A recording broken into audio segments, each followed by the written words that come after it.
Assalamualaikum warahmatullahi wabarakatuh. Bismillahirrahmanirrahim. Alhamdulillahirabbil alamin. Assalatu wassalamu asrafil anbiya wal mursalin sayyidina wa maulana Muhammadin wa ala alihi wa sahbihi ajma'in. Rabbi shrah sadri wa yassir li amri wahlul 'uqdatam min lisani yafqahu qawli, amma ba'du. Kepada bapak dan ibu-ibu semuanya saja, pejabat dari Palembang maupun dari Purworejo maupun dari Bapak Koramil, semuanya saja mohon maaf tidak saya absen satu persatu, tidak kelamaan ya, singkat padat selesai cepat. Pertama, saya mohon maaf atas penerimaan kami atau penyambutan kami yang kurang berkenan di hati Bapak, karena semuanya serba mendadak. Saya dikabari Mas Nanda itu hari Senin mau ada tamu. Waduh, tapi karena saya sudah biasa ke tamu ya tidak apa-apa. Cuma saya mikirnya gimana penghormatannya. Setelah dipikir-pikir ternyata kemarin sore Mas Nanda ngabari pokoknya pun tahu beres pun saya kok alhamdulillah saya ayam. Kenapa? Karena kemarin di sini juga ada pertemuan itu SIMUP, yaitu pelatihan untuk petani cerdas yang ada itu di Jawa Tengah. Cuma berapa ya, 5 apa 2? Oh, 3 kabupaten. 3 kabupaten yang dapat itu. Alhamdulillah Balitono walaupun kecil, petaninya kecil-kecil tapi dapat fasilitas itu. Alhamdulillah sekali. Dan saya berterima kasih sekali atas kepercayaan dari Bapak PU yang cara Jawa ini apa ya? Masrahke. Memberikan kesempatan untuk kami bisa menerima tamu-tamu istimewa dari luar Jawa, walaupun dengan Palembang keluarga saya juga tidak asing, karena kalau dibalik Wireless ini tulisannya juga Palembang. Kakak saya kebetulan dulu sopirnya Pak Gubernur Nurdin. Iya, Lek Nurdin itu sopirnya kakak saya. Sudah bertahun-tahun, jadi tidak asing lagi bagi Palembang untuk keluarga sini, tapi saya asing. Karena saya bukan asli sini, saya dari Magelang sana jauh. Karena Merapi itu mau meletus, makanya saya ngungsi ke sini. Iya, cari aman. Di sini saya itu istilahnya Jawa itu NU, tapi nunuk urip, numpang hidup di sini. Iya, nunuk urip itu numpang hidup. Langsung saja, saya tidak perlu mengenalkan diri, nama saya sudah disebut tadi ya sama pembicara. Saya suruh mengenalkan apa kegiatan di sini yang kebanyakan orang masyarakat tahu itu organisasi pertanian, terutama lingkungan sini ini ya kumpulan pertanian, itu ya, pertemuan pertanian. Tapi di pertemuan pertanian atau organisasi pertanian itu ada banyak sekali. Kalau di sini, kalau di Palembang mungkin jauh ya. Jauh apa sama ya? Beda apa sama kok jauh? Sama. Kalau di sini itu organisasi pertanian itu pertama yang paling umum itu kelompok tani. Kelompok tani tingkat RT, kemudian Gapoktan, tingkat kelurahan, kemudian tingkat kecamatan. Ada apa di sana? Hah? Uji tak kau di wong Palembang sing jawab wong Kedung Sari. Mungkin di Palembang beda. Sama, KTNA juga. Alhamdulillah sama. Tingkat nasional juga ya. Nah, itu yang lazim. Kemudian ada sempalan lagi yang ngurusi air, yaitu P3A. P3A tingkat kelompok kecil ya P3A toh. Kemudian naik ke atas lagi GP3A. Naik lagi siapa? IP3A. Pinter, bagus 100 dulu. Kebetulan di semua itu, oh itu masih ada lagi, ada HKTI. Di sana juga ada. Waduh, bagus, sama berarti. Kita sama-sama merah putih ya. Nah, ada sudah 3 ya. Kelompok tani, P3A, bukan, terus apa Jang? HKTI. Nah, dari 3 organisasi itu di wilayah Balidono, kebetulan itu ketuanya saya semua. Iya, kelompok tani, P3A, Kapoktan, itu yang tingkat sini dulu, yang ke kecamatan. Di KTNA saya juga ketua koperasi itu.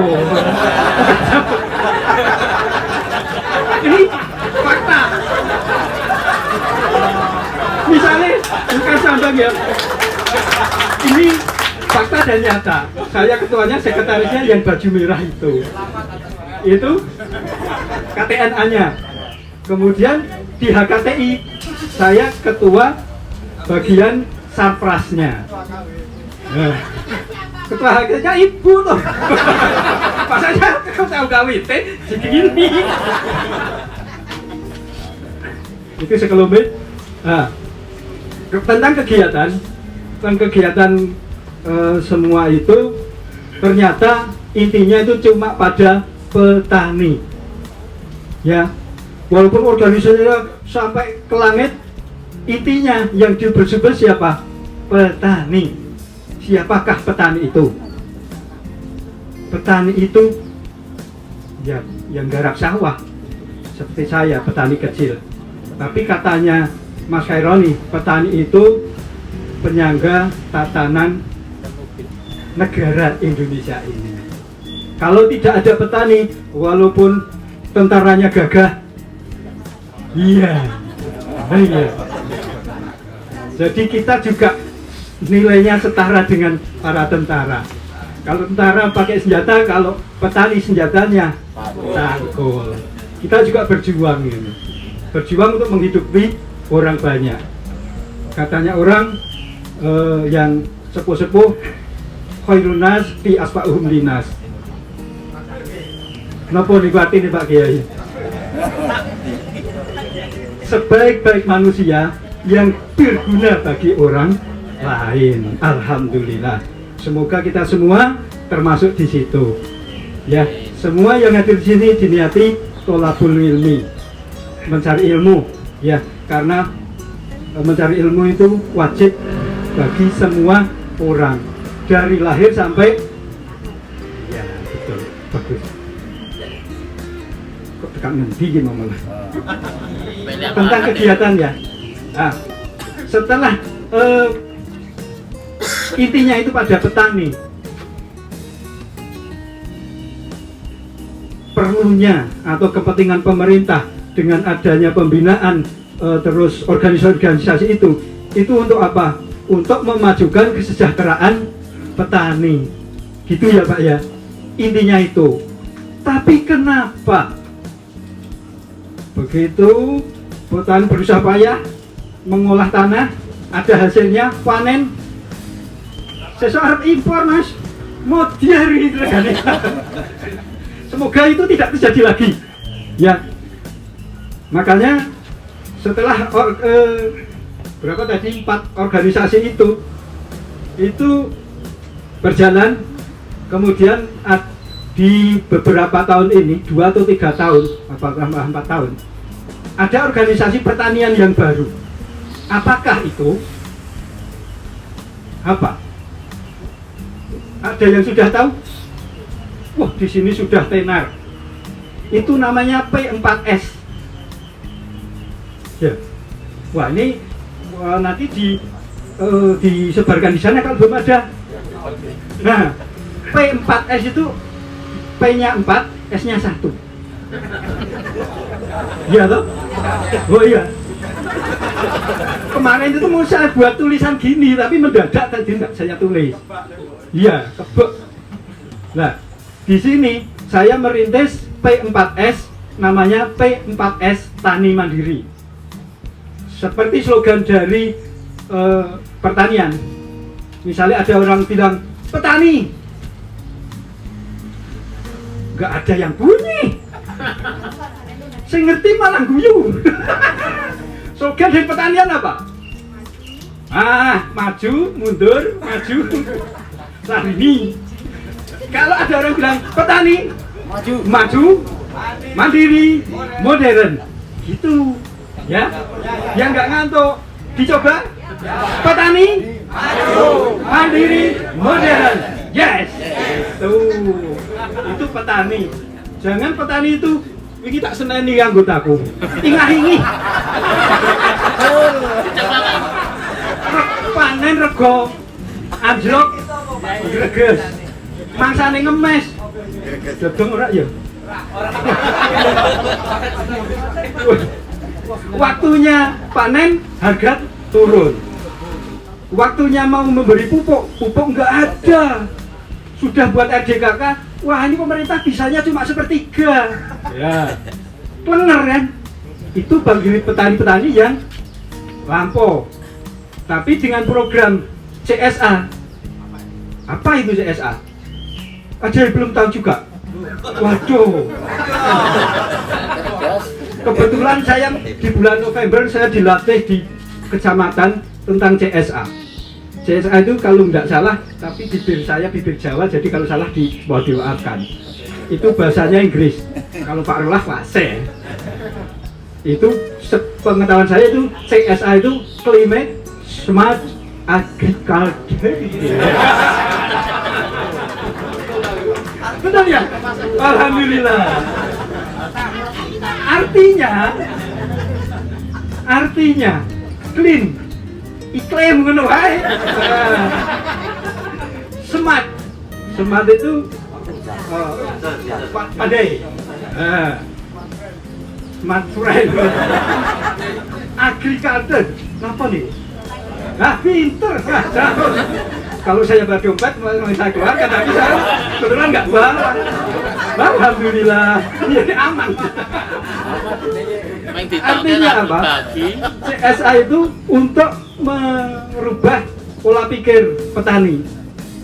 Cara pengolahan, cara pengairan, cara pemupukan, sampai ke penjualan. Itu harus cerdas. Jadi ini petani cerdas iklim. Misalnya ada kendala, petani harus bisa adaptasi dan mitigasi. Seperti di Jawa Timur mau ada isu tsunami, nah, dia sudah adaptasi, persiapan, mitigasi. Adaptasi dan mitigasi beda enggak? Adaptasi dan mitigasi beda? Beda. Pinter berarti. Kalau sudah beda, saya enggak mau bicara lagi. Percuma. Adaptasi dan mitigasi. Petani juga gitu. Misalnya musimnya tanam benih susah. Ya bagaimana caranya bisa benih murah? Tuh. Ternyata benih yang dari pabrikan dengan benih buatan kita tidak jauh. Karena cuma diletakkan satu meja. Iya lah. Oh. Yang ngantuk masih bingung apa sih ngomong gitu. Tapi secara kualitas bisa dites. Saya beli benih tidak main-main. Kalau benih kemarin yang diberikan pemerintah lewat program SIMUP itu 1 kilo cuma 5 kilo, satu sak itu 80 sampai 100. Saya nggak main-main, beli 1 kilo yang 120. 25. Oh. Ternyata apa? Saya uji benih, kasih air, naik sepertiga. Itulah fisiknya. Tumbuhnya gimana? Enten-entenan. Ya, enten-entenan itu menunggu temannya. Berarti temannya, kamu dulu tumbuh. Nah, terus ini, saya tak ngusul. Gitu. Itu buktinya. Itu padahal benih mahal. Tapi kalau buatan kita, sorry, maaf, astagfirullahaladzim. Kita bukan buat, yang buat Allah. Kita cuma mengusahakan. Caranya buat, lupa lagi. Caranya cari benih yang bagus gimana? Itu satu petak, misalnya petak gini ya. Tapi petaknya bukan kayak gini, luas. Kalau varitasnya dari petak satu ke yang lain itu beda. Ambil 2-3 meter dari tepi. Ya, yang ke sana itu yang diambil. Tuh. Untuk apa? Biar nggak terkontaminasi dengan tetangganya. Itu untuk menjaga kemurnian benih. Tuh caranya. Kemudian biar nanti pada pertumbuhan tidak menunggu temannya. Itu gimana? Ya diseleksi dari awal. Sejak dari tumbuh dia mau jadi padi itu seleksi. Yang ketinggian out. Yang kependekan ujung-ujungan out. Tuh, cara mudahnya gitu. Itu untuk pemilihan benih, bukan pembuatan ya. Pemilihan benih untuk dipakai sendiri. Kelebihannya, kalau benih yang kita ambil dari lahan itu sudah adaptasi. Wis nggonku ora kaget. Tapi kalau varietas yang lain, mungkin di tempat lain bagus, di tempat sini belum tentu.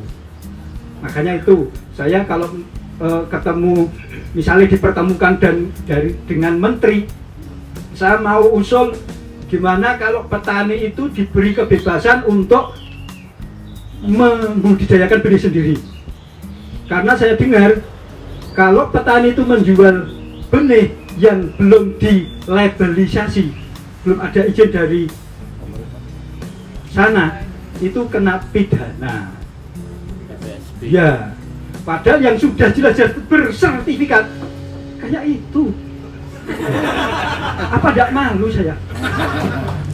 Oh ya, itu salah satu mitigasi dari benih. Nah, untuk pupuk dia juga nangis. Pupuknya yang bersubsidi cuma sepertiga. Kelebihannya gimana? Harus beli yang tidak bersubsidi 3 kali lipat. Apa enggak nangis? Kalau enggak nangis ya berarti sudah aku. Tapi di sini setelah melihat begitu kejadiannya petani, saya berpikir gimana petani itu bisa mandiri secara keseluruhan, jangan tergantung pada bantuan. Karena apa? Kebanyakan organisasi dibentuk cuma untuk minta bantuan, kan terlalu ya.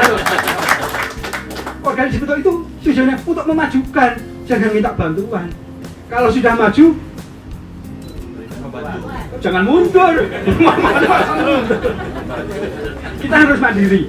Seperti slogan petani mandiri modern. Berangkat dari itu, saya mempunyai gagasan, walaupun itu ada aturan, tapi saya tidak bertujuan melawan aturan. Aturannya P4S itu juga ada organisasinya, tingkat ini bawah, kelurahan, terus kabupaten, provinsi, pusat juga ada. Kalau di tingkat bawah itu namanya P4S. Kalau di sini saya ambil lebih P4S Tani Mandiri. Tuh. Makanya itu saya belum sempat nulis. Itu baru rencana. Rencana mau saya tulis gitu. Jadi P4S belum saya kasihkan ya. Wah, P4S itu P Pusat Pelatihan Pertanian Pedesaan Swadaya. Yang penting swadayanya ini. Jadi pertanian swadaya. Sak kuate, sak isane, rasah ngoyo-yo. Dong pora gitu nanti. Ya. Ah. Enggak dong. P4S swadaya itu apa yang ada di potensi kita berdayakan. Itu ilmiahnya. Ya Pak, mungkin lebih dipersingkat lagi karena kegiatan kita kan juga banyak. Oh iya, maaf. Kayak ada tanya jawab juga. Iya, maaf. Aduh, astagfirullahaladzim. Jadi diperkenalkan produksi apa, terus mungkin alat-alat apa gitu yang kita baru aja bilang itu. Siap. Baru aja. Ini sudah mau masuk ini. Sudah muntuk-muntuk. Tapi cara masuknya itu kalau les gitu kan nggak ada seninya. Oh iya. Nah. Jadi sampai mana ini malah? P4S kita ini ya. Nah, sing neng pusat rasa dulu sih. Wah di sini aja dulu ya. P4S mandiri kita melatih, tapi bukan ya sombong. Gua diri sombong lagi, bukan sombong, bukan gaya. Ini saya lillahi ta'ala berdasarkan ayat tadi bahwa sebaik-baik manusia itu yang bisa migunani wong liya. Ya.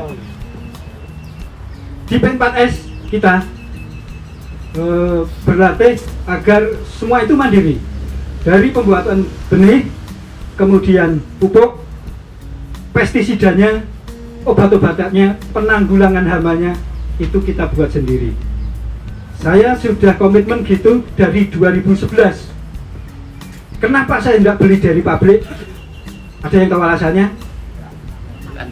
Tidak punya uang. Jadi saya pemarah anak panjang ada. La in syakartum la ajinalakum wa la in kafartum innal adi la sadid. Begitu katanya Pak Muhadi. Dari awal benih tadi sudah ya saya ceritakan ya, buatnya gitu. Kemudian pupuk. Pupuknya kita memanfaatkan lingkungan yang ada. Saya di belakang punya pabrik pupuk. Wah, mentereng kan? Pabrik pupuk organik. Wah, pupuk tidak beli. Nanti bisa lihat di belakang. Pupuk cair ada, pupuk padat ada. Iya. Pupuk padatnya itu pabriknya kakinya 4. Iya, gampang. Kemudian pupuk cair juga kakinya 4, tapi lebih kecil. Ya, itu katanya khasiat yang terbaik dari segi urin itu dari lembu, kambing, kelinci, paling bagus kelinci. Jadi yang kecil itu paling bagus. Soalnya sih musul, panik ngono nek tanggung iso. Gak ngumpulke piye. Tapi ada lisensi yang paling bagus lagi, tapi jarang ditemukan. Apa? Urin apa yang paling? Tikus. Tikus itu bakteri, penyakit. Ada yang lebih bagus, bisa dicoba. Itu air kencingnya orang hamil. Betul itu. Siapa yang hamil? Itu ditadai wadah. Itu difermentasi. Ada yang pertanyaan, waduh, itu mesti pesing banget. Kalau difermentasi tidak. Waktu keluar memang bau. Fermentasinya mudah. Itu ada pohon pepaya. Biasanya pepayanya aja nggak dimakan semua, kulitnya, terus yang busuk nggak dimakan, kasihkan situ. Atau buah-buahan yang lain, nggak masalah. Itu sudah mengandung bakteri pengurai, nanti nggak bau. Nggak percaya, nanti kencing terus dikasih itu. Tuh. Kemudian kotoran-kotoran hewan itu tidak serta-merta bisa langsung dipakai, harus difermentasi dulu. Saya pengalaman dulu petani anyaran ini terpedus langsung disebar membumbul kabeh. kena air nggak ada yang tersisa, tonggone sing kebak. Wah, saya akal cerdas kok. Dikepeli cemplung diblesek-blesekke. Glendut kapok ra iso munggah. Tapi hasilnya gimana? Nol. Kenapa? Ternyata padine iki sing maune metu 12 bagam iki karek 6. Berarti tidak termakan. Buktinya apa? Begitu panen saya brojol bus-bus. Wotoh. Jadi tidak dimakan. Seperti tadi ada toples enggak buka ya enggak diturunkan. Wah, saya lupa enggak saya buka. Begitu juga Intel. Kalau tidak diproses enggak bisa dimakan. Nah, prosesnya gimana? Kalau yang modern tapi harus beli, itu pakai EN4.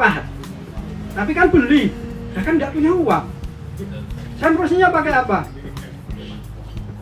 Yaitu pakai buah-buahan yang busuk, saya kasih ember, dah biarin aja, nanti jadi air. Itu juga EM. Tuh, EM dari tumbuhan. EM yang dari hewan apa? Kalau pas hari raya haji, kan banyak itu ya, kambing, kerbau, sapi dibeleh kan, ambil isi perutnya. Dan dibeleh, itu ambil itunya. Namanya rumen.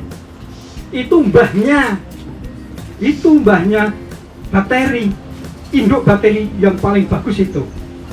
Nah, itu rumen itu masukkan ember atau gentong, kemudian dikasih pas nyuci beras ada airnya putih, tapi bukan yang kuning ya, yang putih. Gue, oh jodoh-jodoh tau. Air cucian beras itu mesti putih. Namanya leri. Nah, itu leri dikasih tetes tebu. Nah, tetes tebu atau tetes tebu tahu enggak? Cairan gula. Kalau enggak gula pasir atau gula Jawa, tuh, itu bisa. Leri dikasih, pokoknya yang manis-manis. Kalau terpaksa enggak itu, misalnya ada teh manis yang sisa, masukkan ke leri itu. Kemudian untuk memproses rumen itu, dah jadi. Tapi ya nunggu paling cepat 21 hari. 21 hari sudah jadi. Ya, kalau punya ditambah kalau itu nyelek pari, itu ada kotoran yang lembut. Namanya apa di sana? Bekatul. Ah, itu kasih bekatul. Itu untuk makanan bakterinya itu. Ya, dedek bekatul. Kalau di sini dedek sama bekatul beda. Walaupun jalannya sama. Wah, saya juga beda nih, jalannya kodok, yo jenenge beda. Barangnya juga ada di situ. Cara prosesnya itu ya untuk fermentasi pupuk padatnya. Yang pupuk cair nanti buah-buahan itu ya. Yang pupuk padat dari rumen bisa, dari buah-buahan juga bisa. Setelah jadi, wah nek dirampung kita gak panen ya rampungnya iso-iso. Gitu ya. Ya. Intinya di sini dari nol, dari pembenihan sampai proses siap makan ada. Ini kita sudah produksi beras sehat Bali Dono, tapi belum ada izin POM-nya. Karena apa? Karena produksi saya sedikit, sawah saya sedikit, nek dadak ngurusi izin POM, entek ning dalan. Ya, yang penting kita memprovokasi apa ya? Mempromosikan, mengenalkan bahwa petani itu sebenarnya bisa mandiri. Ya, yang penting itu. Petani harus mandiri, jangan tergantung pada bantuan. Karena sudah terlalu banyak bantuan dari pemerintah yang disia-siakan. Subsidi sekian lama yang merasakan, yang menikmati ternyata pengusaha besar. Pengusaha kecil ketiban intipe. Turah tok. Ya, makanya kita nonsen, pokoknya kita harus mandiri bekerja semaksimal mungkin, gitu ya.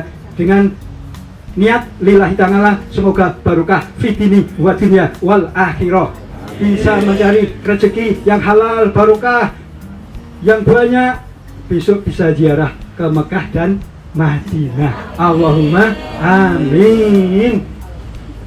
Ada pertanyaan?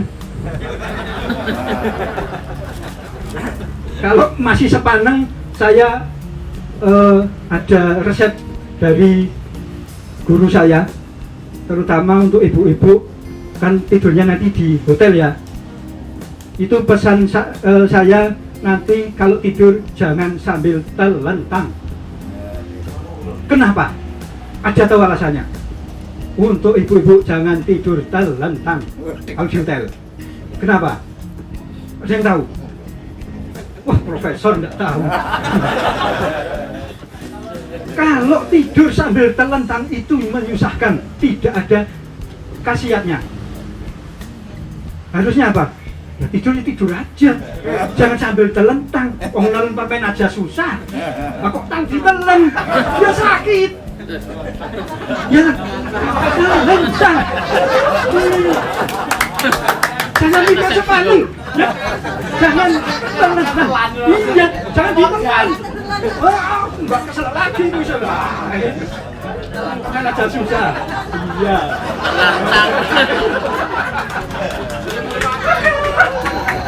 Susah. Kalau untuk bapak-bapak beda lagi. Bapak-bapak yang usianya sudah 30 ke atas, apalagi yang 50, jangan tidur di atas jam 22. Kenapa? Ada yang tahu? Wah, pintar. 100 jam. Karena kalau tidur di atas jam 22 tidak ada manfaatnya, sakit. Iya toh? Tidur di atas jam, tapi di atas kasur, enak. Iya toh? Wah, itu resep dari saya, semoga bermanfaat. Enggak kesana-kesana.